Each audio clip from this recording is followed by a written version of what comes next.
Many have identified them as the kingmakers, the puppet masters that pull the strings behind the scenes. Perhaps there is no better example of this than what occurred during the 2008 conference.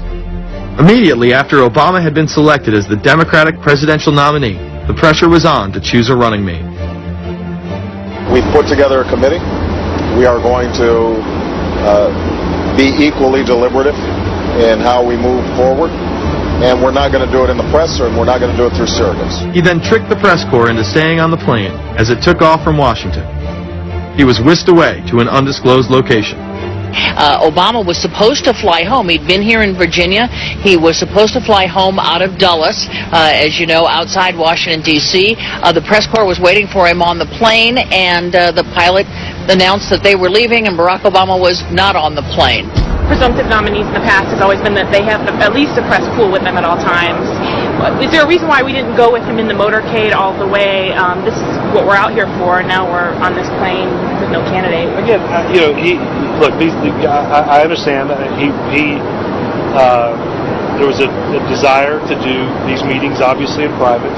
The press then began to report that Obama and Hillary were meeting secretly in her home. Well, we continue to follow our breaking news. Barack Obama, Hillary Clinton meeting tonight at her house in Washington, D.C. However, it was later revealed that they never actually met at Clinton's home. And we're following this breaking story. Candy Crowley, we understand, has new information. Candy, what have you learned?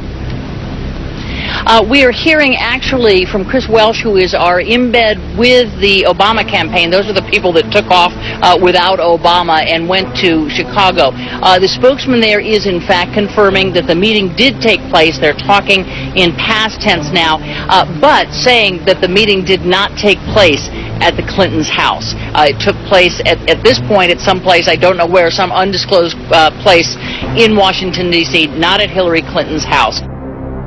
Remember, Gibbs mentioned that Obama had a desire to have several meetings, not just one. Is there more than one meeting? Is there more than one person with whom? I'm not going to get into all the details of the meetings. I don't know that I've got a ton more different answers for all of your questions. The truth of the matter is that Bilderberg just happened to be in the neighborhood at the time. They were holding their annual meeting just down the road in Chantilly, Virginia. What are the chances?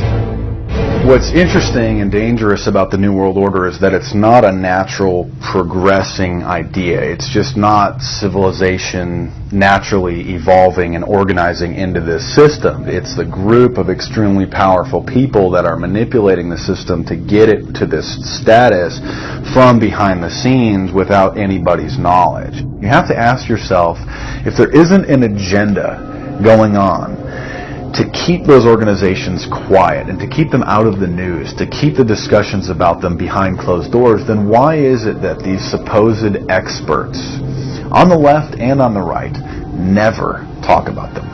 This has been a condensed history of the globalist organizations and their rise to power. But is there a reason they meet behind closed doors? A shadow world government has been mentioned. But to truly understand what that means, let's go back to this iconic warning from President Dwight D. Eisenhower. Progress toward these noble goals is persistently threatened by the conflict now engulfing the world. It commands our whole attention, absorbs our very beings. We face a hostile ideology, global in scope, atheistic in character, ruthless in purpose, and insidious in method. Unhappily, the danger it poses promises to be of indefinite duration. The need to maintain balance in and among national programs. Balance between the private and the public economy. Balance between the cost and hoped-for advantages. Balance between the clearly necessary and the comfortably desirable. We have been compelled to create a permanent armaments industry of vast proportions. We annually spend on military security alone more than the net income of all United States corporations. The total influence, economic, political, even spiritual, is felt in every city, every state house, every office of the federal government. Yet we must not fail to comprehend its grave implications. Our toil, resources, and livelihood are all involved. So is the very structure of our society. In the councils of government, we must guard against the acquisition of unwarranted influence, whether sought or unsought, by the military-industrial complex. The potential for the disastrous rise of misplaced power exists and will persist. America went into a major mobilization, revived its defense industries, and we saw the civilian economy of America more and more skewed through the 50s. Already in Eisenhower's time, he could see it coming, that you were getting a larger and larger defense military component of the economy, which, unlike the rest of the economy, was very, very centrally organized about lobbying for more and more new weapons. It was the political skills of this military-industrial complex, which I think Eisenhower was really warning us about, and rightly. There is a military-industrial complex. Today we see a situation where the civilian economy is really in tatters, and most of our civilian production has gone overseas to third world countries. What do we export? Our biggest export practically is garbage, but apart from garbage, we export military equipment. We have a special act which subsidizes, makes it possible for countries abroad to buy our armaments because it's too expensive to produce them for one country only. So we have become a very efficient military-industrial complex, but the civilian economy is only a ghost of what it used to be, and this has terrible consequences for democracy, because it means that the power of this lobby is now sort of dominating what goes on in Washington. Through multinational corporations, global intelligence networks, out-of-control banksters, all under the veil of national security and black operations, the global elite have consolidated power on a massive scale over the last several decades. You see, global corporations not only fund and develop large technological and military projects here and abroad, they also own the consumer industry and production, as well as all of the important media. By owning the vast majority of what we hear and see on a daily basis, we have been manipulated on a mass scale as to regards to what we believe and desire, both socially and politically. Edward Bernays, the nephew of world-famous psychoanalyst Sigmund Freud, would study group dynamics and become the father of public relations. He authored the book Propaganda in 1928. In it, he described how to intelligently and consciously manipulate the habits and opinions of the masses within a democratic society. He went on to state that those who harness this unseen mechanism of society constitute an invisible government and are the true ruling power. It is they who pull the wires which control the public mind, who harness old social forces and contrive new ways to bind and guide the world. The average American is distracted, mindless, worried about minuscule things, celebrities, as if it was their own family members. And this is by design, because the powers that be, who own the media, know how our brains work. They know scientifically how the human mind functions. They know about sociology, and they are using the media, and have used the media for decades now, to entertain people with issues that don't really matter. When you have the big news networks covering celebrity issues as if it's the most important thing, it becomes the most important thing. And this is not by accident. This is to keep us out of the way. Because if you're worried about the latest celebrity death, or the latest celebrity couple, or the celebrity breakup, or your sports team having a shot at the Super Bowl or the World Series, there's so much information about those issues that can be discussed that will mesmerize people, and they won't know or care about the real issues that are out there. Well, I think this is just one more piece of evidence of the degree to which the media, supposedly the watchdogs, has become the gatekeeper of the system.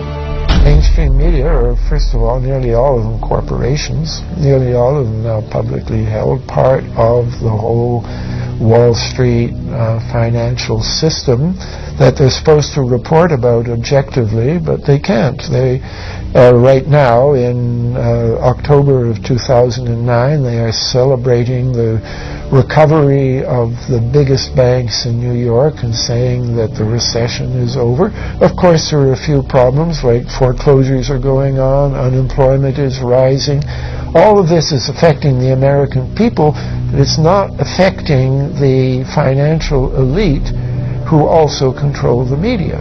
Bernays successfully identified the invisible empire which controlled the minds of men. So as the populace is mesmerized and hypnotized by powerful behind-the-scenes forces, as they are distracted by the latest celebrity scandal, the newest cell phone, and their favorite sports team, this network disguises itself, remaining in the shadows. Despite the elite utilizing Bernays' methods, in conjunction with the military-industrial complex they had erected, a modern arm of this organization was exposed in what came to be known as the Iran-Contra scandal. Essentially, black operations were not only caught dealing arms illegally and supporting South American dictators, but also smuggling drugs into the United States. Iran-Contra was really the merging of two different programs. The first one was support for the Contras, who were, let's face it, a force of terrorists in Nicaragua trying to overthrow the Sandinista government. They were being secretly supported by the CIA, and at the bottom of the whole thing was drugs. Iran-Contra was openly exposed by massive network coverage. How was it that in 3 years a network Washington set up to run arms to the Contras wound up running cocaine into this country for the most vicious drug cartel in the world? At the same time, we were supposed to be fighting a war against drugs. But by the same token, I also smuggle my share of weapons in exchange for those illegal substances, with the full knowledge and assistance of both the DEA and CIA. Betzner says that in 1983 he flew weapons from Florida to El Salvador and drugs from Colombia to the Bahamas on the way back. In 1984, he says, he flew twice from Florida to Costa Rica and back. We could bring back our own cargo, and they would arrange it, or we could bring back their cargo without ever having to worry about interception, arrest, anything like this, that everything was taken care of. What kind of cargo were you talking about? Drugs. Tolliver says he had 2 meetings with this man, CIA veteran Rafael Quintero. Then in March of 1986, he says he flew 14 tons of weapons down to Honduras, to this Contra resupply base set up by the CIA. We take off from Tegucigalpa, Honduras, and we leave. To? South Florida. Where in South Florida? We landed at Homestead. Homestead? Air Force Base. This is the plane Tolliver says he used. The plane traces to a company that had a State Department contract to fly humanitarian supplies to the Contras. In addition to that, 3 dozen sources confirm the basic scheme. We can now report that long before that operation began, there was another operation to provide guns for the Contras, which was also against the law. In this operation, Americans and Israelis provided arms to the Contras, and then the same network smuggled drugs into the United States. The operation was launched in spring of 1983 at Washington's request, with at least $20 million of Israeli government money later reimbursed, we're told, from U.S. Covert Operations Fund. For about 5 years, people were flying arms into Iran, and most of them came from Israel. The Israelis purchased the weapons from Poland and Czechoslovakia and began shipping them secretly from Yugoslavia to Bolivia and then to Panama. The Israeli liaison man there, this man, Michael Harari, until recently a close aide to Panama's strongman, General Manuel Noriega. You'd bring the ship into Colombia, you would load drugs aboard it, and you would bring those drugs back to Panama with you. But bringing that stuff into the United States, that was something else. I've never been so thoroughly disgusted with myself in my life. This network would also be involved in the October surprise.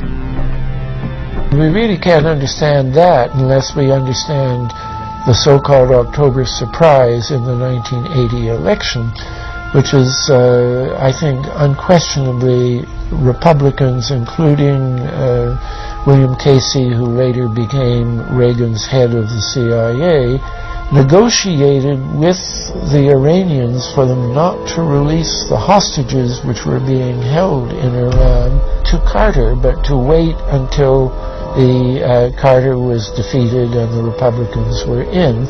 That is what actually happened.